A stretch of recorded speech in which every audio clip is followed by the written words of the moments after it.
This is the Reluctant Leader podcast, the podcast designed to help you if you've landed a leadership role through no fault of your own and now need to find out what you should be doing. I'm your host, Mark Terrell, and have been there and know what it feels like and made all the mistakes. In each episode, I'll be getting to grips with a leadership topic by interviewing an expert in their field. You'll find out why they do what they do and take away some top tips you can use to become a more confident leader. For more content and to keep in touch with how the project is developing, go to www.thereluctantleader.co.uk. If you have any comments about the episode, you'll find me on LinkedIn, Facebook and Twitter. So let's crack on with the show. Today I'm talking to Susannah Brade-Waring. Susannah is a finance director turned coach and consultant. Susannah and her husband Heath have two businesses. The first, called Aspirin Business, is for her hands-on work in developing high-performing managers for both corporates and family businesses. The second, called Motivated Performance, focuses on Train the Trainer for the profiling tool Motivational Maps. Susannah and Heath support over 100 practitioners of Motivational Maps in the UK, Australia and Hungary. I hope you enjoy this conversation we had about leadership versus management, and I will catch you all on the other side.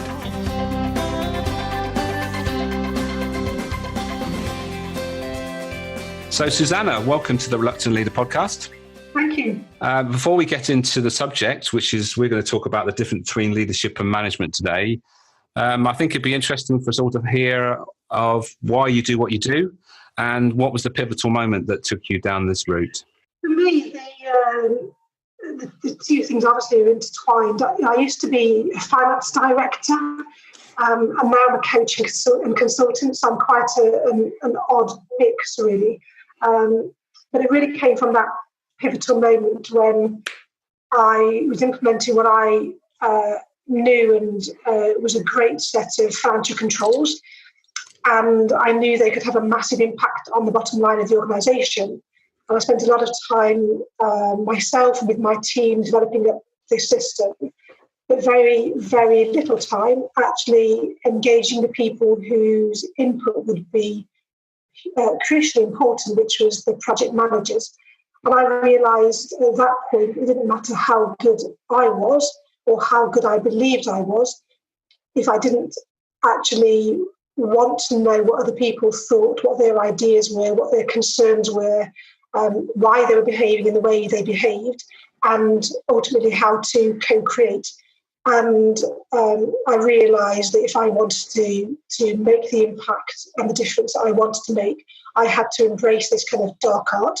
For finance directors, that's quite a scary thing because we like spreadsheets. There's a reason why we like spreadsheets, and we can hide away from people. Yes. So numbers don't mind when you change them and delete them and add to them and multiply them, but people do. And I had to learn how to embrace that fully. Right. So that was my pivotal moment. And when we did a management buyout of that organisation, I knew that my passion was in building businesses with people, and therefore I decided that I'd leave that organisation and then set up my own business. I was either going to be going into teaching or setting up self-employed, and I decided to go this route. That was 10 years ago. Right. Yes. So when you say teaching, what sort of teaching do you think you might have got into if you did take that route? So I've been at school a couple of 3 years and helped to turn the school around from special measures. It's now a good school. And I've been a volunteer as my children were growing up. But I was still a volunteer in the school, and I got a place in a university for a conversion course and a place in a school. And then my organisation said to me, stay, work part-time, write your own job description and set your own business up at the same time. And that was a far more certain route for me. And I'm really glad I did, because I would have wanted to have risen through the ranks to become a head teacher so that I could have that impact and that more strategic view across the school. But the way that it runs and the way that there's obviously a huge amount of red tape, the curriculum changes an awful lot. It's an incredibly challenging profession, and I think it's incredibly difficult to make the kind of difference that you want. So I admire teachers hugely, and I have no regrets about the choice I've made. Yes, I'm absolutely with you there. Having come across several people that I've coached and just been friends, that environment is challenging, to say the very least. And yes, you've got to take your hat off to them. Absolutely. Those 8-week holidays are not what they appear to be. No, exactly right. Yeah, no, there was us thinking that, it's a cushy number, all that holiday, but no, I think the reality is something quite different. Yes. Okay, then. So we are going to talk about the difference between leadership and management. How would you start this conversation? Where would you pitch it? For me, I started by, if you think about having two boxes next to each other, one which is leadership and management, that's the traditional view of that. For me, it's more like the infinity sign.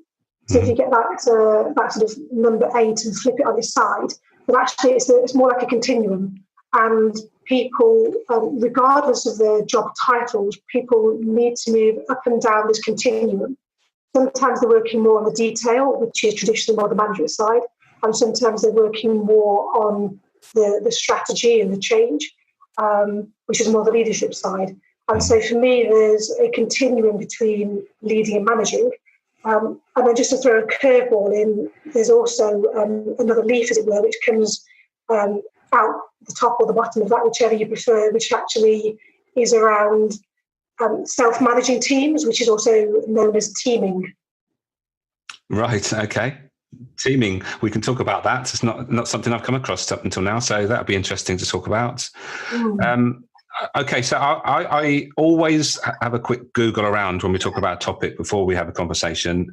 And it's interesting what you find out. There's a website I've found where they've listed the different attributes a manager and a leader has or should have.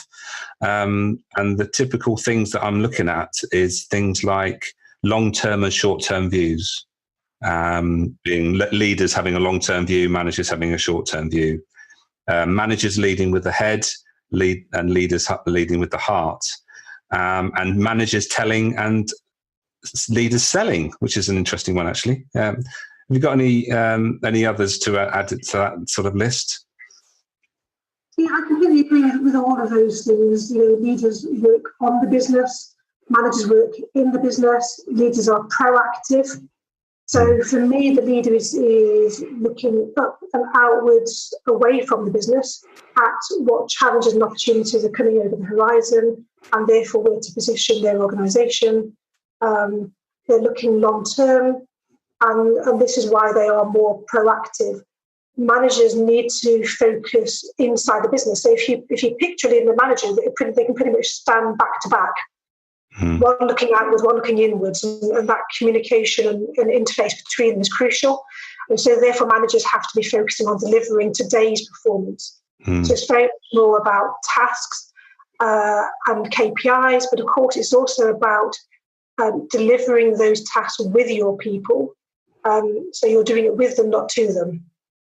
I can definitely relate to the inward and outward looking, because I think a lot of business owners who might describe themselves as leaders are actually far more inwardly looking than outwardly looking, which would probably tell them or indicate that they're probably more managing than leading. And I think before we go on, it's important to mention there's no good or bad about either. We've got to do, I think what you're saying is that we need a combination of both, don't we? We need a bit of management style and a bit of leadership style. Absolutely. I think managers get a really bad rap. I think it's seen as a little bit of a dirty kind of word. People don't really give them the credit that they have. Whereas leadership is seen to be visionary and inspirational and charismatic and all of these things. And I think the reality, there was something I read, and it was only written last year. And I was really shocked. It said a manager can describe what their employees are i.e. their job titles, their compensation, the years of the job. A leader can describe who their employees are, what motivates them, their strengths, their interests and concerns. Managers use language to talk and tell, while leaders use language to listen and learn. Leaders use influence and managers use power. For me, that is so old. It's so old because we, in the Industrial Revolution, that's kind of how it was.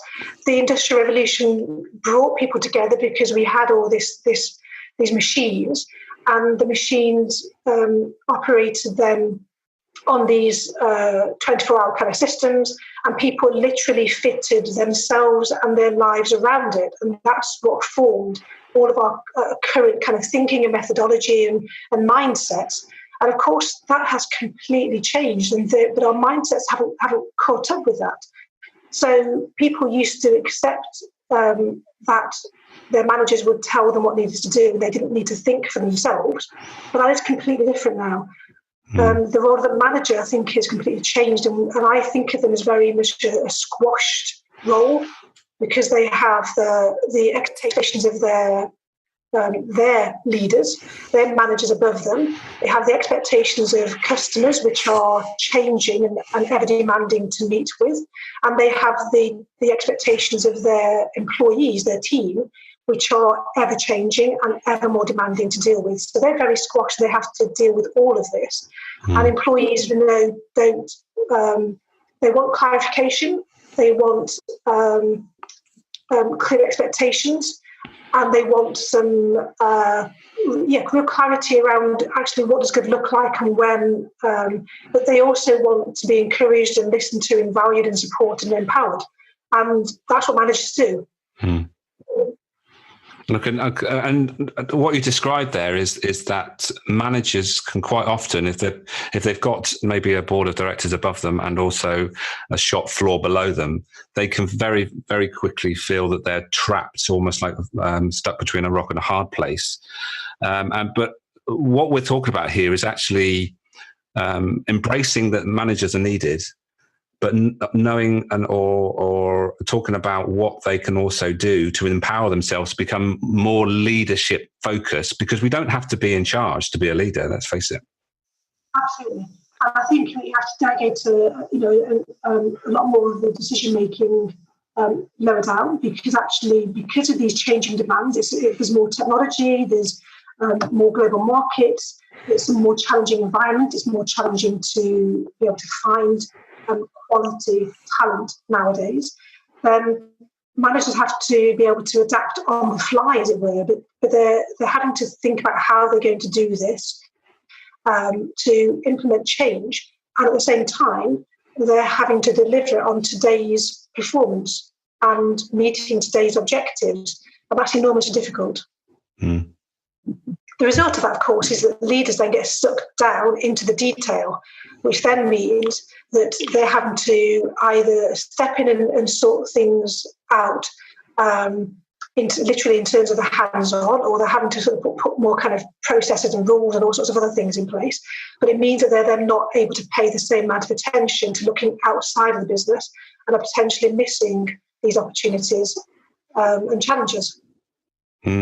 Absolutely, and you have to feel sorry for those people that might feel that way. I guess, in my own experience, I haven't really felt that way, because I've been involved with a family business. You always had some influence on how things were progressing, and hoping that your voice, having a voice, is important. And I guess that's the important thing, isn't it? Having a voice that goes both ways, so that you're being heard by your team, and also that you're actually being heard from above, so you are feeling that you're fitting in and influencing from both ways, which again that's the challenge, isn't it, quite often? Yeah, it's enormously important, Mark. When you look at appraisals, for example, so the large organisations, I work with a mixture of corporates and owner-managed family businesses. Large corporates, a lot of them paused their appraisal systems about 2 years ago now, because they knew that they were not making the difference in terms of behaviour and performance that they wanted. And there was a period of almost not knowing what else to do. And the CIPD released some recommendations a year ago. And it was very much about two-way conversations, of which appraisals are part of that. And it's a genuine two-way conversation where you genuinely want to hear what the employee is thinking and feeling and what their ideas are. And of course, all of that is important for generating ideas into the business, because of course they're at the shop floor. They understand a lot of the actual day-to-day challenges and things that are getting in their way. And if you don't hear them and act upon that, then that then turns and becomes a sense of frustration and disengagement. And well, why should I even care? Because they don't care about what I think anyway. So why should I bother caring in the first place? And of course, all of that is called employee voice, which is one of the 4 enablers of employee engagement. Yes, and we've talked about that before on the podcast, about the 4. What's the report? Remind me.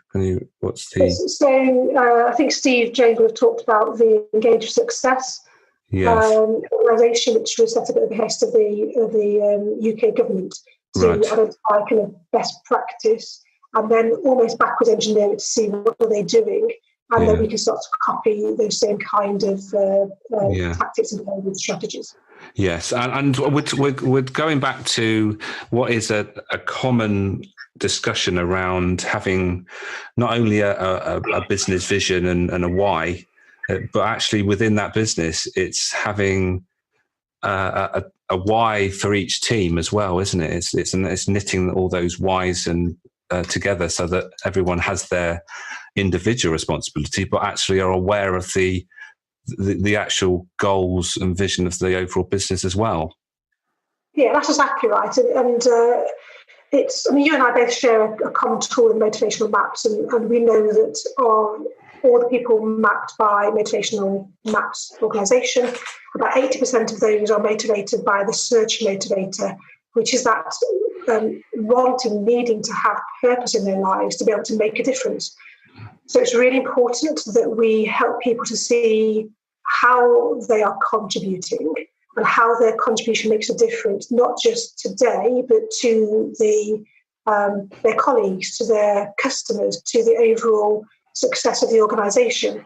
And all of that, again, fits in with the strategic narrative, which is one of the enablers of employee engagement.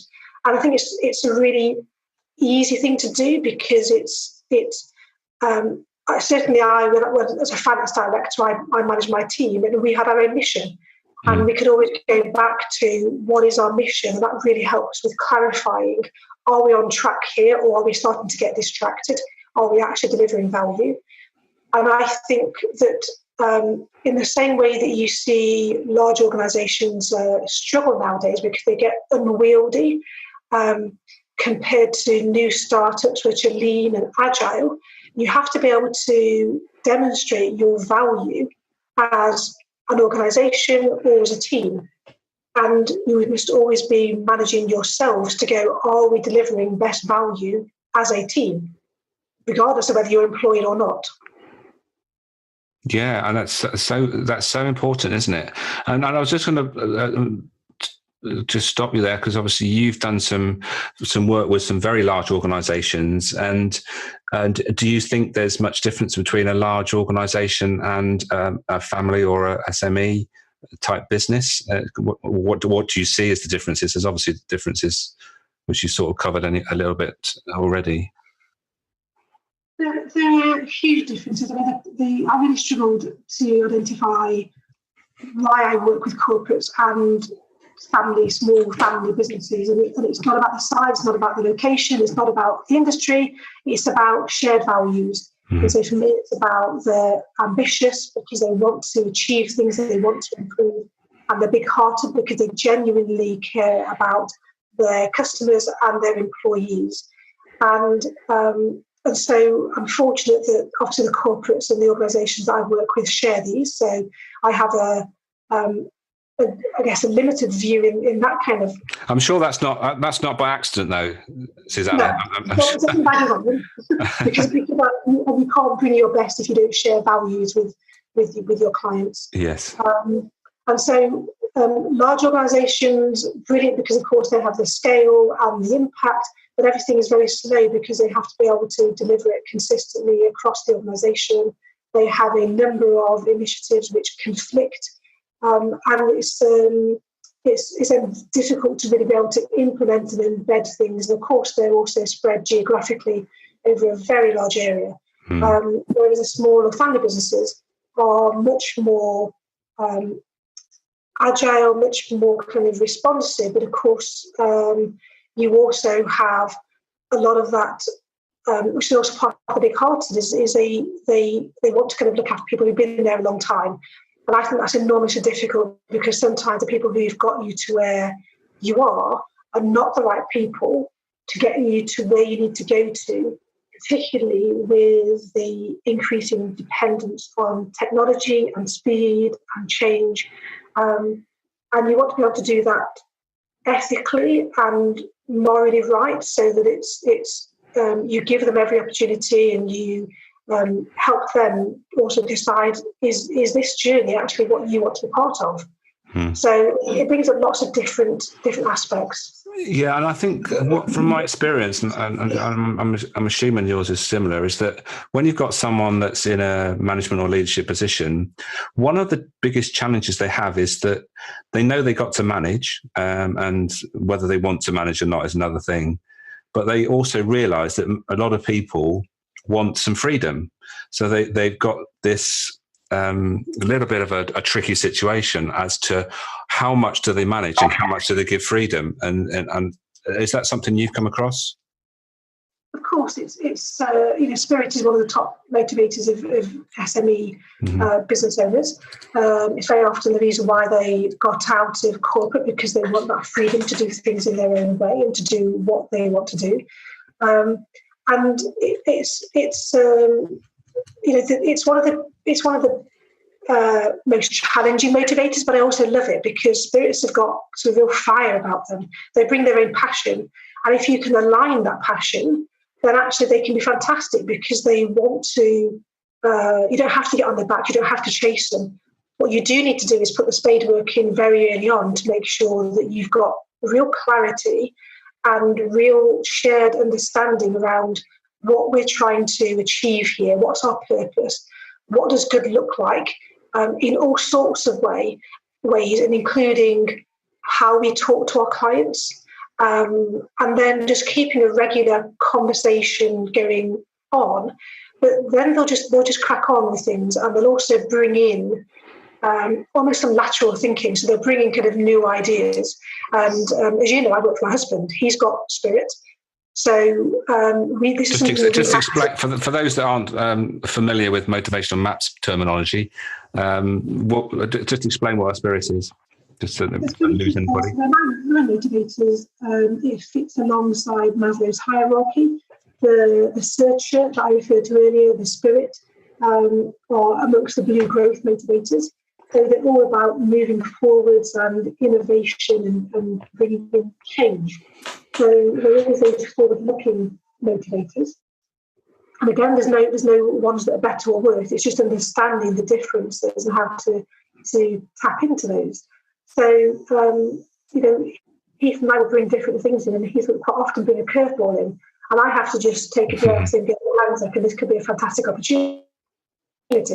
Of course, it is never what I would want, because it wasn't on my radar, but that's the definition of a curveball. And he's brought in some amazing opportunities. And you just have to let go of control. You have to trust. And this is a shared understanding. This is this regular communication. And you have to trust, and you have to empower. And you also have to be not be afraid to have those difficult and challenging conversations to say, is this important?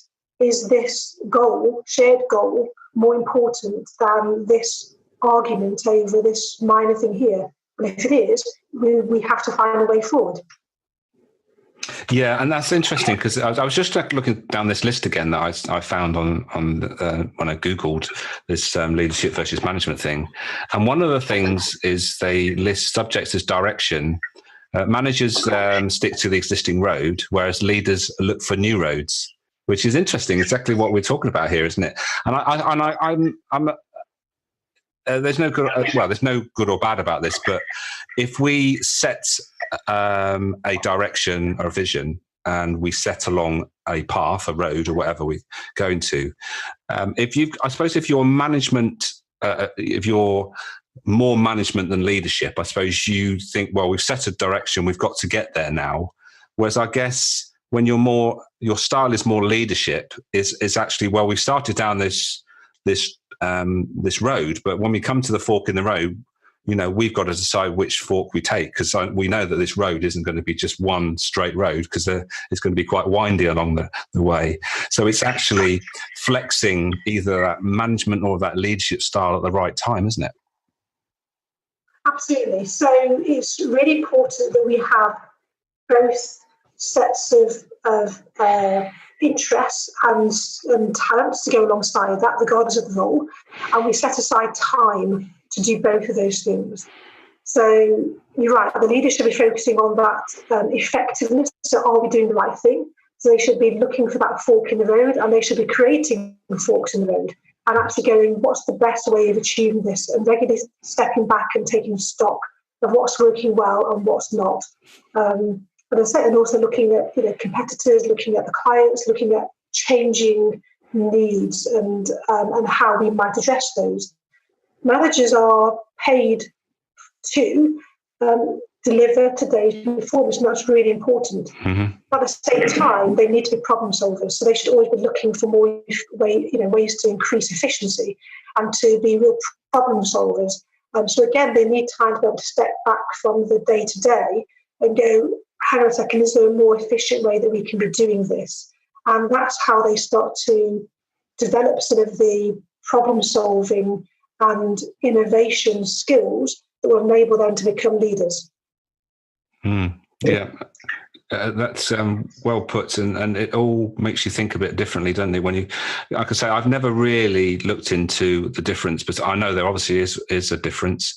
But when you start thinking about it, it's quite important to make sure that you're aware of both styles as such. Really, we're talking about a mixture of what most people have got to be. You have to be management and management in sometimes, in some instances, I should say, and more leadership in others. This is all good stuff. I'm just worried about the time, Susannah. I think it'd probably be a good time to now just to sum up what we've been talking about. And as you know, I always ask the interviewees to give us some top tips to take away. So what would your top tips be for anybody that's in a leadership position, but also being having to flex that management style as well? Absolutely. So for me, it's about very conscious that your business is all about kind of reluctant leaders. So for reluctant leaders and managers, I really encourage you to use processes and standards rather than relying on your personal charisma and energy to make things happen. When everyone knows what good looks like in the team, of what we do, why we do it, and how we do it, then everyone can share the responsibility of making that happen. And it's much easier to understand what's happening, because when you've got those processes and standards and they're not being followed, then you can identify, is it because they don't know what they should be doing? Is it because they don't want to do it? Or is there something else getting in the way? Yeah. So that's the first tip, is use processes and standards. Yeah.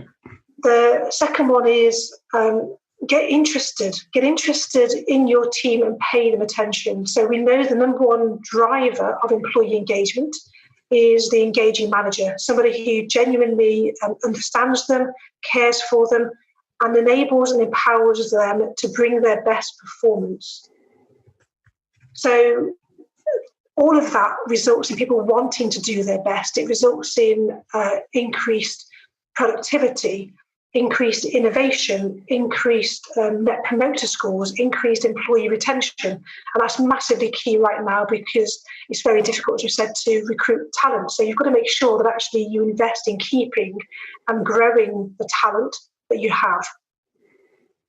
And then thirdly, rather than looking at management development as just a cost, use it as an opportunity to create your dream team. And don't wait until the end of the management development to influence the outcome of it. So pay attention to the people who are keen to learn and give them opportunities to develop their skills during the development. And also pay attention in particular to those who are not keen to engage and actually are not using that opportunity to make a difference. And then hold them to account, start having those difficult conversations then and see if they want to turn it around or not, because they've been given the opportunity to learn how. If they don't want to, at some point, you're going to have a conversation and decide which way that goes. So, just kind of going back on that, use those processes and standards, get interested and pay attention, and use management and development as an opportunity to create your dream team and decide who's in the boat and who needs to get out the boat. Brilliant. Thank you, Susannah. That's summed things up very nicely. I'm sure there's loads of value there. I'm sorry that we've run out of time, but I thank you for your time, and hopefully we'll get another chance some time to have another discussion. Absolutely. Thank you very much, Marcus. It's really lovely to discuss this with you.